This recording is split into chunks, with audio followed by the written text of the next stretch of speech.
kecepatan tanah, dan respon spektra. Nah, kalau kita punya portal yang ini, tadi ya situasinya real lah ya, lebih real. Jadi kalau kita biasanya apa namanya,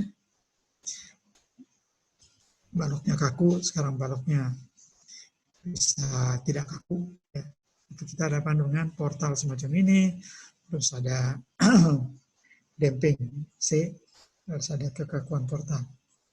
Nah, kemudian pada saat gempa, goyang ini dasarnya, tanahnya. Misalnya titik ini kemudian pindah ke titik itu sejauh UG. UG, G adalah ground, ya, tanah. Jadi tanahnya pindah dari sini ke sini. Karena itulah yang kita amati selama gempa, ya. Oke. Nah, UG ini adalah, sebentar. Ini UG adalah yang dialami oleh titik pas di tanah ini. Ya. Nah, tetapi kalau struktur ini digoyang bawahnya sejauh UG, atasnya nggak mungkin bergeraknya cuma UG. Dia akan nambah pasti, ya kan? Digoyang begitu, dia akan nambah. Lain dengan ini, kecuali kalau batangnya ini kaku banget. Jadi kalau batangnya ini kaku, digoyang sini akan sama dengan di situ, ya, karena dia bawa aja atasnya, ya. Yang atas dia bawa. Nah, Kalau kaku kalau bukannya dia bisa patah, Pak? Ya soal patah itu berikutnya. Ini idealisasi, ya. Jadi katakanlah ada struktur yang bisa tidak patah, ya. Itu kan dalam kenyataan sehari-hari bisa patah. Ini katakanlah idealnya nggak patah. Misalnya dari karet atau dari plastik, gitu, ya. Jadi cukup lihat dia. Kemudian kita goyang ini sejauh UG, maka yang di atas tidak mungkin sama dengan UG juga, dia akan nambah. Ya, dia akan nambah. Ingat percobaan di video waktu itu, videonya di kuliah sebelum di kuliah sebelumnya, ya. Bisa nggak saya cari? Bentar ya.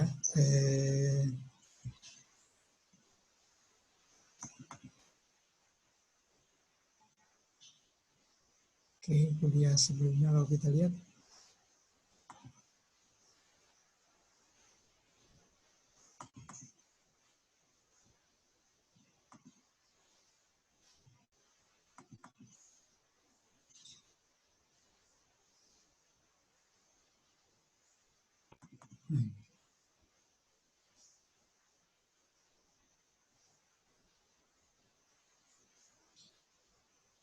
Oh, bentar. Maaf. Bukan ini. Bukan ini. Saya enggak, kalau itu bisa juga, tapi saya enggak tahu di mana posisi yang harus kita lihat.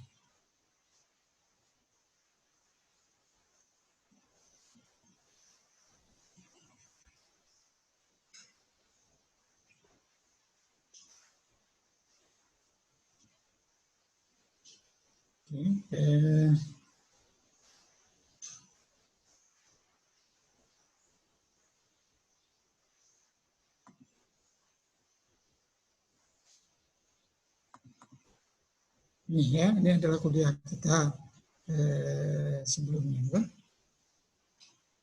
Ya, kuliah kita modul sebelumnya. Nah, waktu itu kita lihat ada video di sini. Sudah mendekati akhir nih. Ya, ada video ini. Video.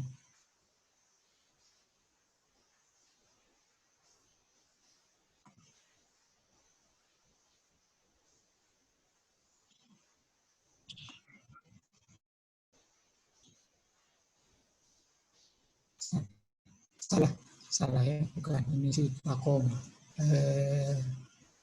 Nah, kok mau yang ini sebelumnya. Nah, ini.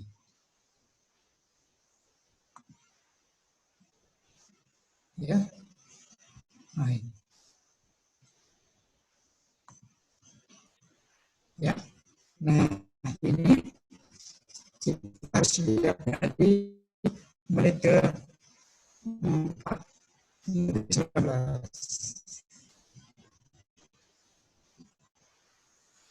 Ya.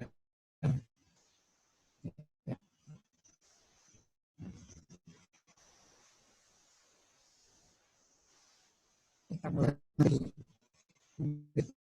4. Ya. Jadi ini kita punya portal semacam itulah. Jadi ya ada strukturnya di atasnya sini. Kemudian kita goyang tanahnya, gitu kan? Ya.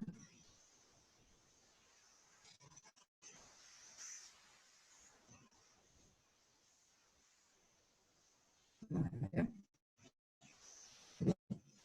Kita bisa dilihat di sini bahwa bergerak ini ke kanan misalnya, ini tidak langsung ke kanan. Dia akan diam dulu, kan? Dia terlambat. Karena ada, kenapa terlambat? Karena ada inersia. Karena benda yang diam itu cenderung tetap diam. Ya, nanti dia belakangan baru dia jalan. Oke, nah jalannya berapa banyak? Jalannya tidak akan sebesar ini. Ya, kecuali kalau kita punya batang ini yang kaku banget. Kalau kita punya batang yang agak lentur, dia akan memberikan simpangan yang lebih besar daripada simpangan yang terjadi di bawah sana, ya kan? Jadi kita lihat, oke, ya. Jadi itu yang sebenarnya kita sadari ya, sekedar mengulang. Nah sekarang kita kembali ke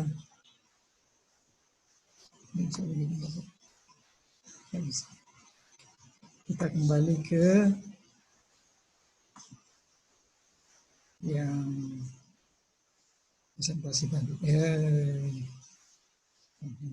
Nah.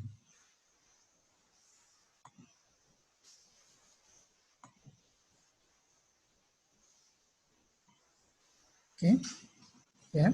Jadi seperti tadi sudah ditunjukkan di video, kalau kita goyang di bawah, yang atas juga bergoyang, tapi tidak sama besarnya dengan yang di bawah. Dia akan bertambah lagi.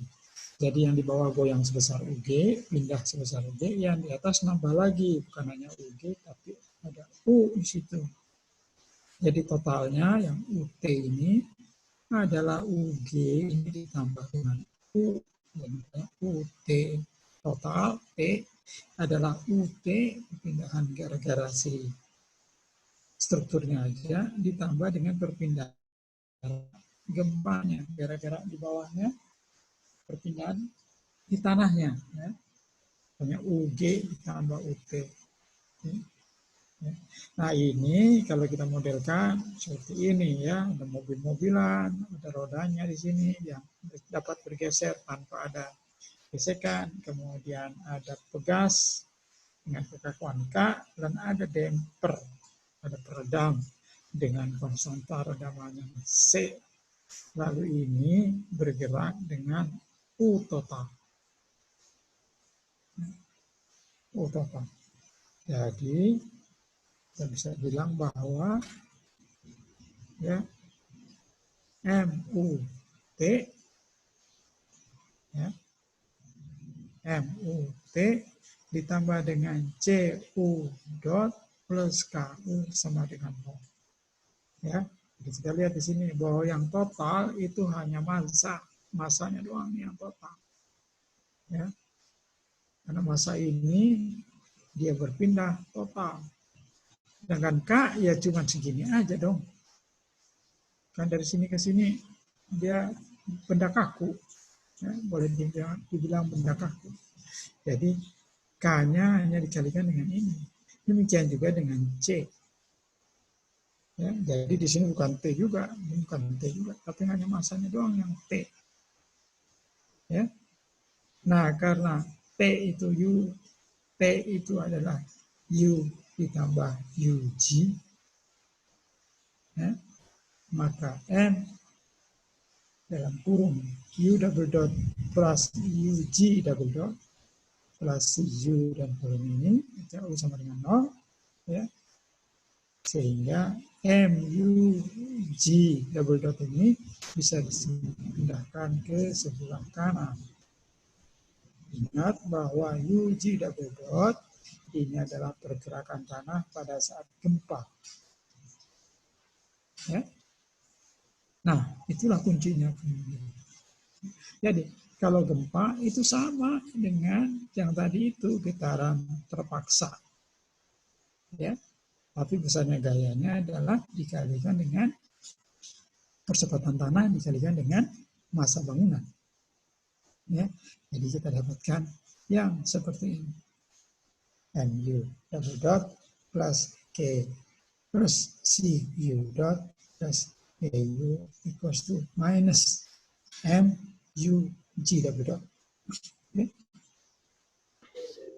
Nah, karena itu kalau kita ingin tahu bagaimana respon struktur secara lengkap, kita harus tahu yang sebelah kanan ini seperti apa. Ya. Apa yang terjadi? Berapa besarnya percepatan tanah kalau pada saat gempanya? Ini yang kita tahu, kita ingin tahu.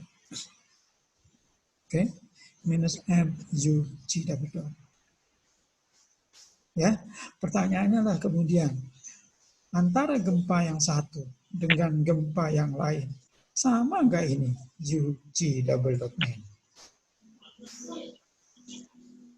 Beda tentu saja. Ya, besarnya beda, besar gempanya lain, polanya juga lain. Ya, kalau tadi kita sih, ya tergantung apakah kalau tadi misalnya apakah dia beban segi 4, segitiga, segitiganya turun atau beban tangga atau apa ini? Ya, begitupun dengan yang kita hadapi di alam. Ya, tergantung gempanya. Tapi modelnya seperti ini. Tapi UG itu bisa bervariasi ya tergantung Allah gimana ngirim gempanya. Gempa yang mana yang dikirim sama Allah ke kita. Ya. Satu. Ya. Yang kedua, yang juga membuat beda. UG tadi kan antara gempa yang satu dengan gempa yang lain sama enggak? Jawabannya tidak sama. Pertanyaan berikutnya. Ya.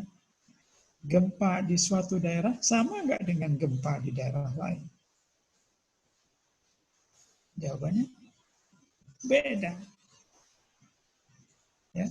Karena kan gempa banyak faktor. Ya. Beda. Karena kan gempa banyak faktornya. Ya. Faktor tanah. Ya. Apakah kan kita sudah belajar juga waktu kuliah pertama itu, apakah dia saling mendekat, apa dia saling menjauh, atau dia bergeser, atau kombinasi dari itu. Ya. Nah, tentu saja tergantung dari keadaan tanahnya seperti apa. Lempeng apa dia berada nih, bangunan kita.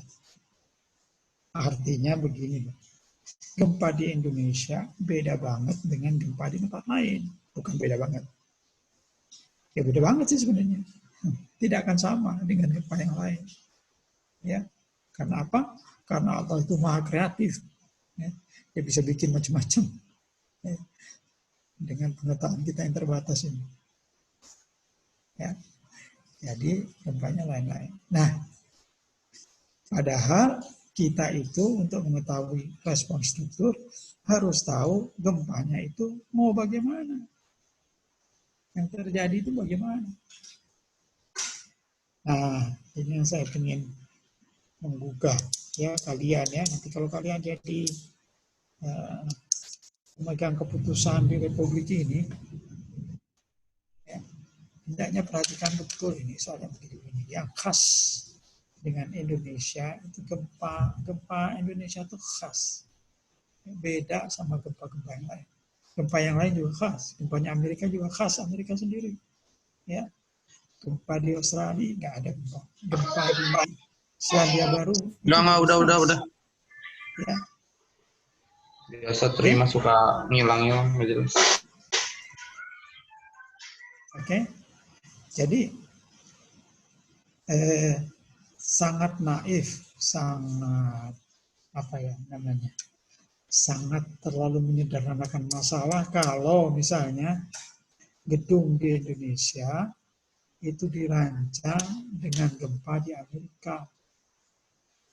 Kenapa kok dirancangnya dengan gempa di Amerika? Karena Indonesia nggak punya catatannya. Itu naif banget. Ya, kita nggak pernah. Jadi ini besarnya UG double dot ini ya diukur oleh benda, oleh alat yang namanya akselerometer. Nah, namanya aja akselerometer, akselero. Acceleration itu adalah percepatan. Ya. Akselerometer, alat yang dapat mengukur percepatan. Ya, akselerometer. Nah, Indonesia itu baru-baru aja mulai pasang akselerometer. Sejak gempa Aceh yang masalah. Berarti saya pernah cerita ya. Ya, jadi Indonesia baru-baru aja. Nah, itu mestinya catatannya itu disimpan dengan baik. Ya, karena itu khas Indonesia. Gedung-gedung kita itu dihadapkan pada gempa-gempa yang sesuai dengan catatan kita. Ya, jadi ini juga menunjukkan apa namanya dignity, apa tuh? Apa itu namanya? Dignity, kemandirian, saya lupa bahasa Indonesia. Ya, itu menunjukkan dignity kita, jati diri ya, jati diri bangsa Indonesia. Jadi sudah sepantasnya kalau kita juga punya catatan sendiri. Ya, meskipun tentu saja kita bisa bilang bahwa gempa di daerah lain itu, di negara lain itu juga bisa dipakai, bukan tidak bisa dipakai, ya. Masih bisa dipakai, asal dia cukup besar dan memang dapat mewakili lah ya dari gempa-gempa yang mungkin terjadi di Indonesia. Oke, kembali ke sini. Ya, jadi kalau terjadi gempa, persamaannya masih yang itu-itu juga, cuman yang di sebelah kanan ini menjadi minus MUG double dot, yang sebenarnya menunjukkan bahwa ini adalah getaran terpaksa akibat pergerakan atau percepatan tanah sebesar UG double dot. Ya. Jadi kita berhadapan dengan persamaan gerak yang semacam. Oke. Nah, sejenak kita lihat dulu tentang alat yang namanya akselerometer. Akselerometer. Bisa. Ya. Nah, percepatan tanah itu diukur dengan akselerometer. Ya. Nah, sekarang Indonesia sudah mulai masang. Karena gempa tidak terus-menerus terjadi di suatu tempat, akselerometer mestinya hanya aktif mencatat data ketika terjadi gempa. Sedangkan jika tidak terjadi gempa, akselerometer mestinya cukup tidur saja, dormant. Jadi ini juga sekaligus menjawab pertanyaan, kenapa? Rasanya saya sudah pernah cerita juga. Kenapa Indonesia dulu tidak mampu, bukan tidak bisa, kalau tidak bisa itu bisa, saya disuruh masang bisa, artinya orang Indonesia bisa masang bisa, tapi tidak mampu masang. Kenapa tidak mampu? Karena untuk memelihara akselerometer itu mahal. Jadi akselerometer zaman dulu itu kan pakai ada pennya, ada kertasnya. Oke, kertasnya tuh jalan pelan gitu. Kertasnya, penanya dia. Jadi kalau nggak ada gempa, gambar yang dihasilkan oleh pena itu ke kertas adalah sebuah garis lurus saja karena nggak ada gempa kan. Nanti kalau ada gempa baru si penanya ini bergerak ke atas ke bawah, kertasnya jalan, baru dari situ kita lihat ada catatan naik turun kan, naik turun yang kita lihat sebagai getaran gempa itu. Ya, nah saya beritahu di mana mahalnya. Jadi karena si pena ini menulis terus di tinta, ya, dan tintanya jalan terus. Oke. Jadi si kertas ini harus diganti secara berkala. Kalau habis kertasnya ganti dengan kertas yang baru. Oke. Supaya si pena ini selalu bisa nulis di kertas yang baru. Oke. Nah ini masalahnya. Ya, itu akan mahal sekali. Kenapa mahal? Ya pertama, kalau kertasnya sih murah. Tapi orang yang mau di situ ganti-ganti terus, itu kan mahal, harus dibayar. Ya, jadi itu mahal. Makanya Indonesia nggak mampu punya akselerometer dulu. Ya. Kalau yang sekarang enggak. Sekarang jauh beda teknologinya. Teknologi yang sekarang dia masuk ke hard disk. Ya kan? Catatan itu tidak lagi kertas sama pena. Dia adalah sensor sama file. Ya? Sensor sama file. Nah, kemudian diprogram lagi bahwa kalau selama dia tidak mencatat apa-apa, filenya dibuang aja. Apain? Ya, nggak ada apa-apa kok dicatat. Filenya dibuang. Jadi persis seperti kalau kita pasang CCTV lah di rumah itu. CCTV di rumah. CCTV kalau CCTV itu kan sekarang kalau di rumah itu tidak ada pergerakan, artinya kalau malam-malam itu kan mendeteksi maling kan sebenarnya. Kalau nggak ada maling kan berarti semua dia. Lemari tetap begitu, kursi-kursi, sofa tetap begitu, meja, kursi semua tetap di tempatnya kan. Kalau tidak ada pergerakan, ya sih kameranya nggak usah ngerekam dong. Ngapain ngerekam sesuatu yang nggak ada apa-apanya? Baru nanti kalau ada orang masuk, terjadilah perubahan gambar. Kan ada gambar orang bergerak di situ. Nah kalau terjadi itu, silahkan mulai merekam. Ya. Jadi CCTV-nya mulai terekam.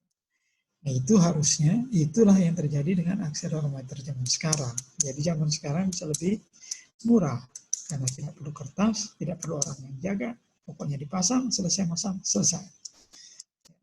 Ya, hasilnya akan dia kirim lewat internet ke kita. Ya, kita akan datang itu hanya untuk ngecek lagi nanti suatu saat. Setahun, 2 tahun sekali kita lihat apakah jalan masih jalan nggak nih alatnya. Jangan-jangan nggak ngirim ke kita itu bukan karena nggak ada data, tapi karena alatnya rusak.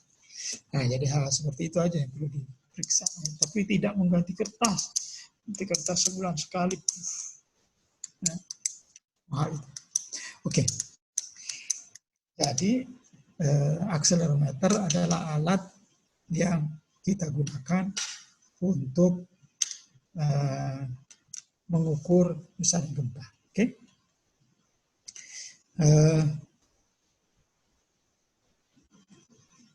Kemudian, nah ini bentuknya, ini bentuk diperbesar ya, bukan itu aslinya. Jadi dia sudah seperti itu. Bahkan sekarang saking ini bisa diperkecil, saking kecilnya dia masuk ke HP. Ya, jadi HP itu kenapa kalau diputer dia tahu, ya. Jadi HP itu kan kalau kita motret kita bisa set jadi portrait atau jadi landscape kan, bisa berdiri, bisa kita tidurkan, ya kan.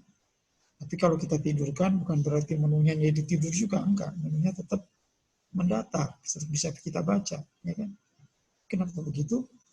Karena di dalamnya ada akselerometer yang mendetek atau mengendus, mendetek ya posisi HP ini seperti apa, apakah sedang berdiri atau lagi tidur, ya. Nah itu berarti ada akselerometer. Nah itu sebenarnya akselerometer kecil ada di dalamnya, ya.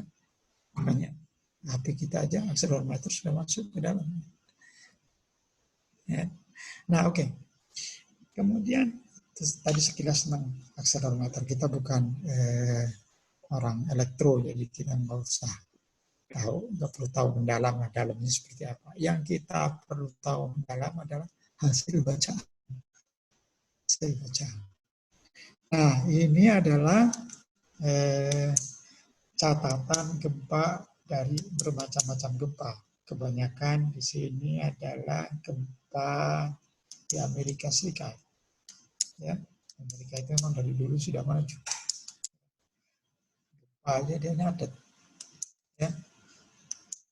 Nah, yang paling terkenal adalah gempa El Centro ini. Ya, terjadi tahun 1940. Saya aja belum lahir. Adalah El Centro. El Centro 1940. Lalu ada S0, S00E. S00E. S ini adalah yang pertama ini adalah mata anginnya. South. Yang sini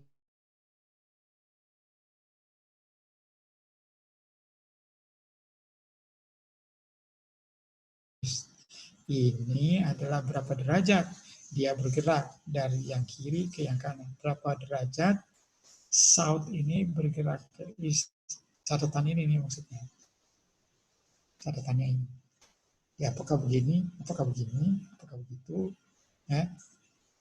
Kalau S00 east berarti dari S 0 derajat ke timur. Dari selatan 0 derajat ke timur. Jadi ya tentu saja geraknya ada begini ya. Karena ini benar-benar S, ya kan? Benar-benar south, benar-benar selatan ya. Komponen timurnya nggak ada. Ya. Jadi S00E. Pada El Centro 1940. Ini catatannya. Dan juga ada Parkville 1966. N65E berarti North 65E. Jadi dari utara arah 65 derajat menuju timur. Ya, dengan kata lain, dia kira-kira gerakannya begini. Ya, 65 derajat. Ya, dan ada yang light little bit 1970 dan seterusnya. Ya, nah ini kita menunggu ini. Sebenarnya kapan ada Aceh? Tidak tahu saya arahnya. Ada Aceh misalnya, atau Banten, Pandeglang, gitu. Belum ada nih kayak gini. Bahkan ini semuanya Amerika. Memang dia unggul loh. Memang dia sangat unggul di urusan beginian ya.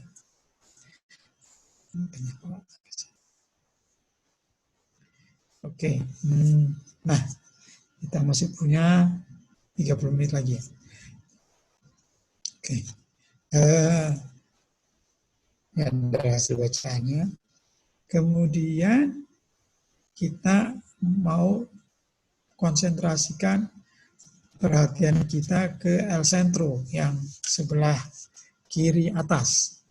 Ya, kiri atas. Karena itu catatannya yang paling bagus. Ya, oke. Nah, tadi itu catatannya ini seperti ini. Ya. Seperti ini. Ya. Jadi ini adalah catatan terhadap percepatan tanah, jadi U_G dalam satuan G. G adalah 9,8 meter per detik atau berapa ya? Kalau satuannya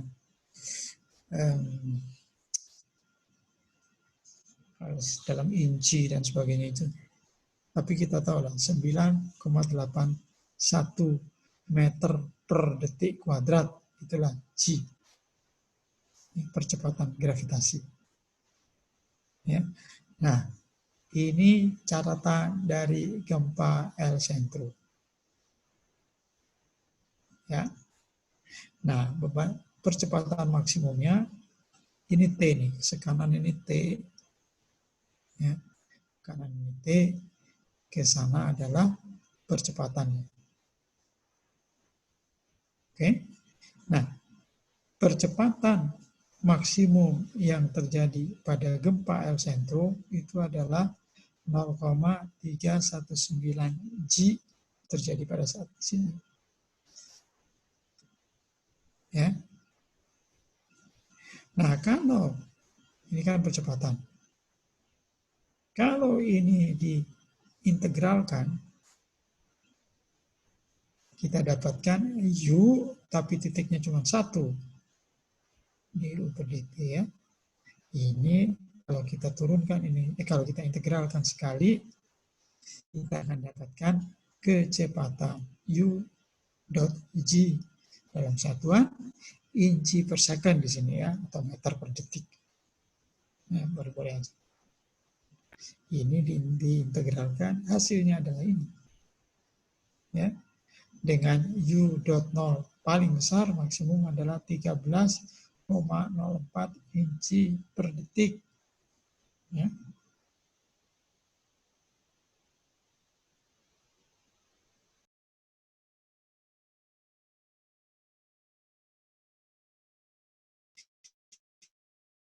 Diingat di sini bahwa posisinya lain ya. Kalau U double dot itu maksimumnya mungkin ada di sini, U dot C itu ada di agak ke kiri.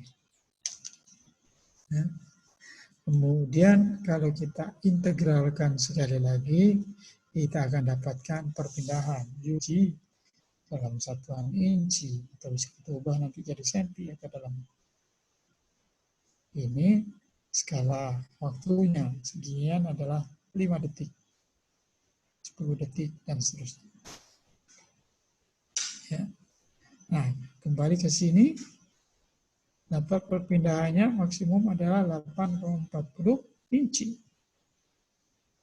Ya, tapi sekali lagi dia tidak sama ya posisinya. P-nya nggak sama. Ya geser-geser sedikit. Oke. Jadi dibilang selesai entar jam 6. Jam 5 dia bilang. Ya udah masih jam 5. Oke. Ini Bisa ditulisnya. Oke. Nah, jadi itu adalah komponen dari gempa epicentrum. Nah, sekarang gempa epicentrum itu kalau kita ambil ya, gempa epicentrum, lalu kita gunakan untuk menggoyang suatu struktur. Macam-macam strukturnya yang kita goyang. Ya, pertama adalah struktur yang periode alaminya setengah detik dengan redaman 2%. Ya, maka struktur ini single degree of freedom ya. Jadi 1 derajat kebebasan. Jadi kalau ada 1 derajat kebebasan yang periode alaminya ya setengah detik, lalu redamannya 0,02, digoyang pakai epicentrum, ya, maka simpangannya yang keluar adalah begini, simpangannya. Ya. Simpangan maksimum ada di mana? Di sebesar 2,67 inci. Ya. Empatnya di sini, nggak kelihatan di berapa nih. Kita mungkin ya kurang dari. Oke. Lalu kita bisa coba juga dengan struktur yang apa namanya, periode alaminya 1 detik. Kalau tadi setengah detik, tadi setengah detik nih, sekarang 1 detik, tapi redamannya sama 2%. Ya, berarti ini lebih tinggi hidungnya, ya. Lebih tinggi tapi tetap single degree of freedom. Ya, kekakuannya lebih rendah. Oke, kalau seperti ini kita akan dapatkan ya, lendutan maksimum, simpangan maksimum adalah 5,97 inci. Ya. Kemudian kita bisa punya juga gedung yang lain lagi, yang periode alaminya 2 detik, dengan redaman yang sama 2%, kita akan mendapatkan semacam ini, tapi maksimumnya jauh di sebelah kanan, ya, lebih dari 10, yaitu 7,47 inci. Kita punya lain lagi, gedung yang lain lagi, ya. Sekarang kita, kalau jadi dari sini ke sini, gedung ini dengan gedung ini, yang berbeda adalah periode alaminya. Ya, sedangkan redamannya sama, yaitu 2%, 0,02. Nah, sekarang gedung yang sama ini, yang 1 detik dengan 0,02 dengan 2% redaman ini, kita ubah-ubah redamannya. Jadi yang pertama di sini 2 detik, yang ini ya, yang 2 detik tapi nggak ada redamannya. Ini terus kita goyang lagi, pakai El Centro lagi. Yang kita peroleh adalah simpangan sebesar 9,91 inci. Lalu kita terus begitu, ini yang yang redamannya 2%. Tentu saja gambar ini sama dengan gambar itu karena semua sama nih. PN-nya sama-sama 2, C-nya sama dengan 0,2 mungkin. Ya. Kemudian yang terakhir adalah kalau ini 2 detik tapi redamannya 5%. Kita akan peroleh seperti ini. Ya. Jadi kalau kita banding-bandingkan, kalau di sini dengan berbedanya periode alami, makin ke bawah makin besar periode alaminya, artinya makin lentur gedungnya, ya, maka kita dapatkan simpangan maksimumnya itu yang bergeser, ya, bergeser. Tidak hanya bergeser dari sisi besarannya dari 2,67 jadi 5,97 jadi 7,27, tapi dia juga bergeser waktunya ke arah kanan, ya. Di sini kan sekitar berapa ini? Di bawah 5, di sini ya sudah mendekati 5, di sini malah lebih dari 10. Oke. Nah, hal yang sama bisa kita amati di sini juga. Ya. Kalau dia tidak punya redaman, dia 9,91. Kalau dia punya redaman 2%, dia 7,47. Kalau redamannya lebih besar lagi, dia 5,37. Ya. Jadi makin besar redamannya, realitanya simpangannya juga makin berkurang. Yang kedua juga bisa kita lihat di sini, bahwa maksimum itu berada pada T yang makin kecil. Oke? Ya. Nah, kemudian angka-angka maksimum tadi, ya, kita plot. Ini tadi, ya, kita plot 2,67 itu adalah kalau 2,67 itu adalah kalau T-nya setengah. Jadi kalau T-nya sama dengan setengah, dia 2,67. Kalau T-nya sama dengan 1, dia 5,7. Kalau T-nya sama dengan 2, kalau sama dengan setengah, dia 2,67. Kalau sama dengan 1, 5,97. Kalau sama dengan 2, dia 7,47. Nah, kita juga bisa mengeram, kita juga bisa tahu, pakai model komputer tentu saja, kalau T-nya itu macam-macam. Ya. Setelah kita tahu masing-masing, kita lihat bahwa bentuknya semacam ini kurvanya. Ini, ingat, ini adalah displacement maksimum. Ya, ini adalah tadi itu simpangan maksimum. Berarti ini adalah spektra. Ya, respon spektra. Respon spektra. Ya. Kalau banyak, kalau sedikit dia jadi respon spektrum. Oke. Nah, inilah bentuknya semacam ini untuk gempa El Centro. Jadi gempa El Centro itu menghasilkan respons spektra. Respons spektra untuk perpindahan, kan ini adalah D.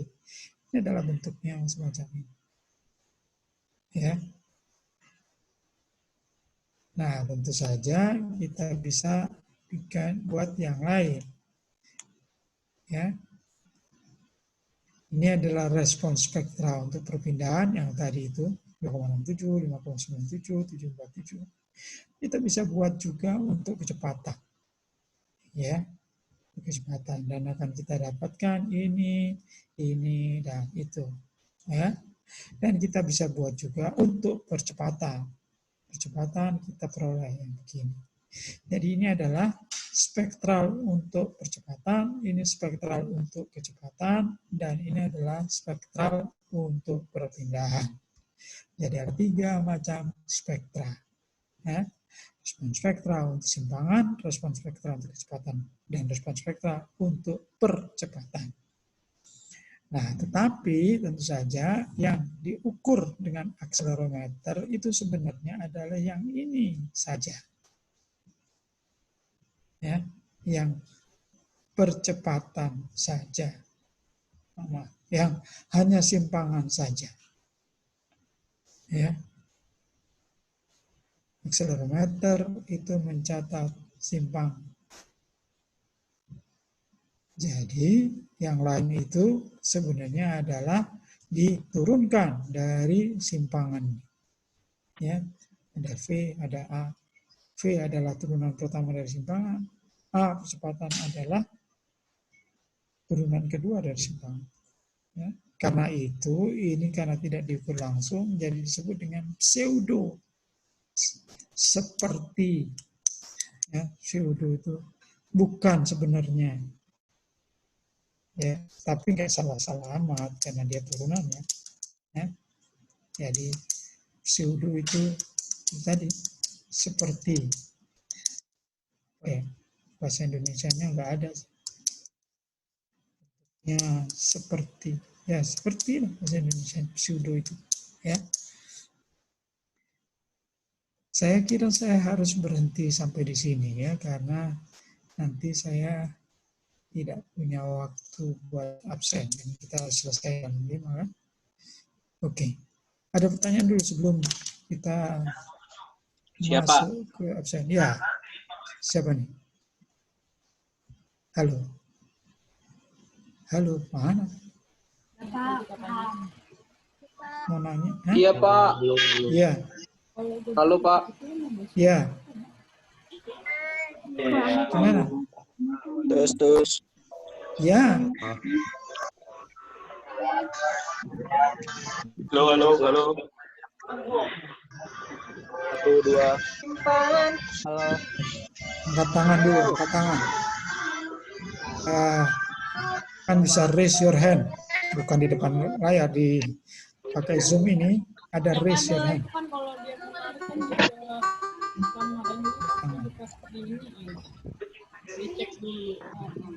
Di reaction ya. Reaction. Halo. Reaction. Siapa nih yang angkat tangan? Harus raise your hand.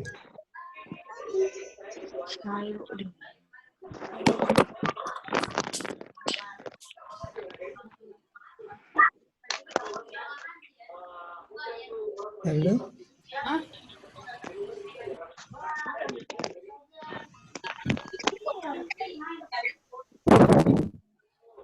Apa itu? Nanya nggak sih? Jadi Deketin aja. Deketin. ya deketin. Itu yang bawahnya. Ini kan di reaction ada bisa milih mau tepuk tangan, mau raise your hand, mau gitu.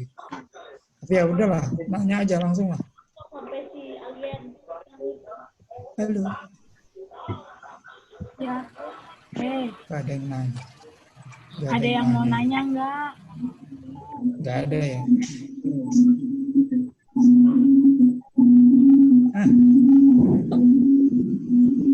Ada suara apa lah? Tanyanya lewat WhatsApp aja deh. Kayaknya kita rada-rada. Dan saya juga jadi di. Halo. Ya. Halo. Nanti nanyanya lewat WhatsApp aja ya, soalnya kayaknya di sini Baik, Pak. nggak bagus fasilitasnya untuk bertanya. Audionya nggak bagus kayaknya. Oke, Iya, Pak. sekarang saya mau absen.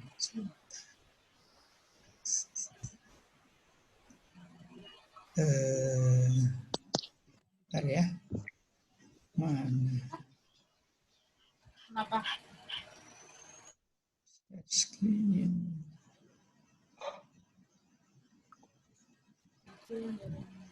Ini. Oke. Kalau belum saya panggil, jangan dinyalain apa? Mic-nya. Sia. Karena pertemuan sebelumnya sudah kelas pagi dulu yang dipanggil, jadi sekarang yang dipanggil dua yang kelas siang.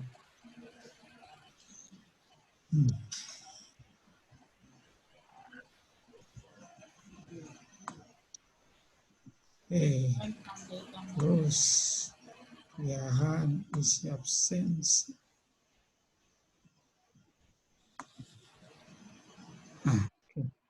Jadi yang kelas siang duluan ya. Iya, Pak. Ya, oke. Ini pertemuan ke-5.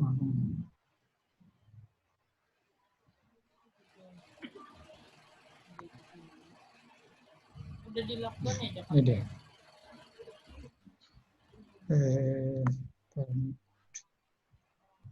Ya, oke. Muhammad Riki Fernandi. Saya, Pak. Dan Muhammad Arvin Bagastio Aji. Oke. Bentar. Hadir, Pak. Sebentar. Muhammad Arvin Bagastio Aji ada ya tadi? Hadir, Pak, hadir. Ya, Nadia Turahmah. Hadir, Pak. Hadir. Egi Putra Pangestu. Hadir, Pak. Rebiansyah. Hadir, Pak. Muhammad Oh, ya. Arfan. Hadir, Pak. Hadir, Pak. Hadir.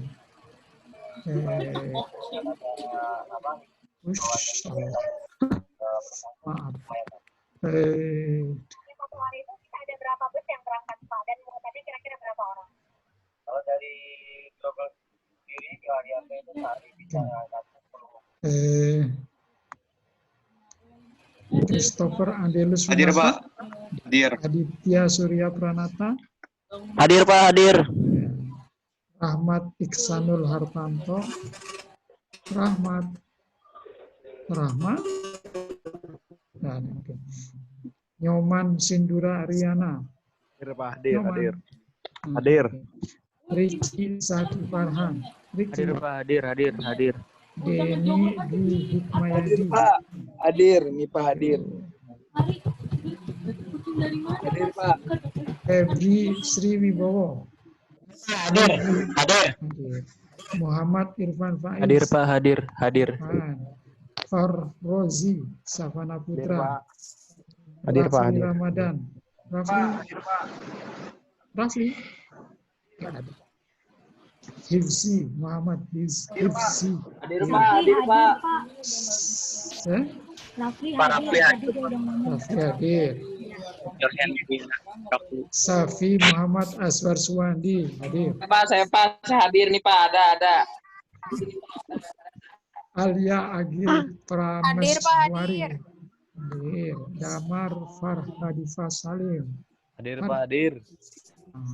Ayu Andira Rodani. Pak. Hadir. Rahmelia Nidiasari. Hadir, Pak. Ini ambil diri. Rizky Siva Insani. Rizky Siva. Hadir Pak. Hadir Pak. Danang Joyo Nugroho. Hadir, Pak. Danang. Hadir. Anita Rahmasari. Hadir, Pak. Hadir. Hadir.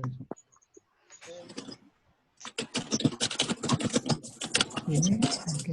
Mulat dan Nardono Gunawan. Hadir, Pak. Afif Ihsan Ardianto. Hadir, Pak.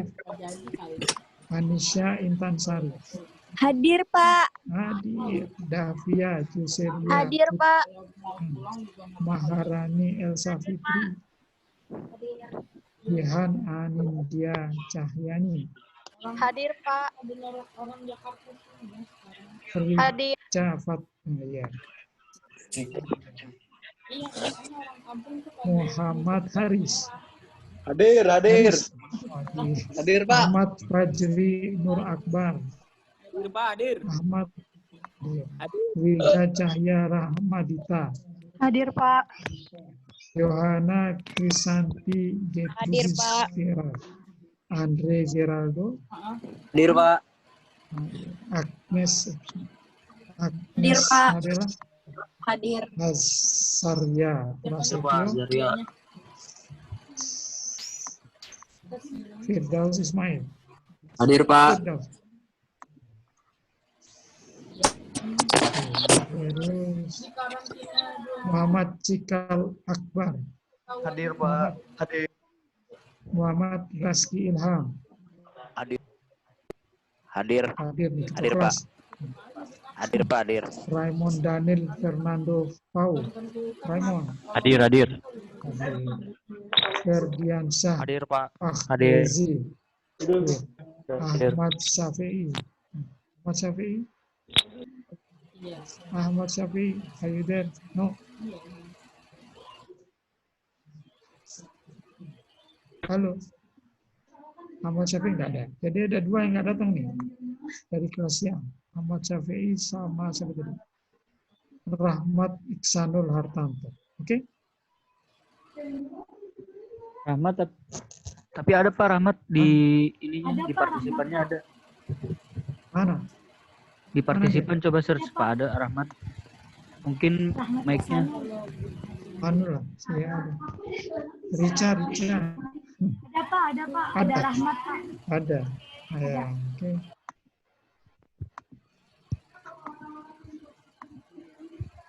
Ini satu lagi nggak ada. Paling belakang. Ahmad Syafi'i nggak ada ya? Cuma satu nih yang nggak datang. Oke. Syafi'i mana Syafi'i? Nggak ada kan di situ? Ya, oke. Tidur kali ya? Oke. Ya. Jadi Udah itu rumah di mana, Gi? tugas yang- Oh iya, tugas belum kita bahas ya. Tapi sebenarnya tugas coba dengan keterangan tadi itu dikerjain lagi soal nomor 3 di tugas sebelumnya. Kayaknya jalan yang benar tuh. Ya. Dengan tambahan keterangan kayak tadi bisa ngerjain nggak itu?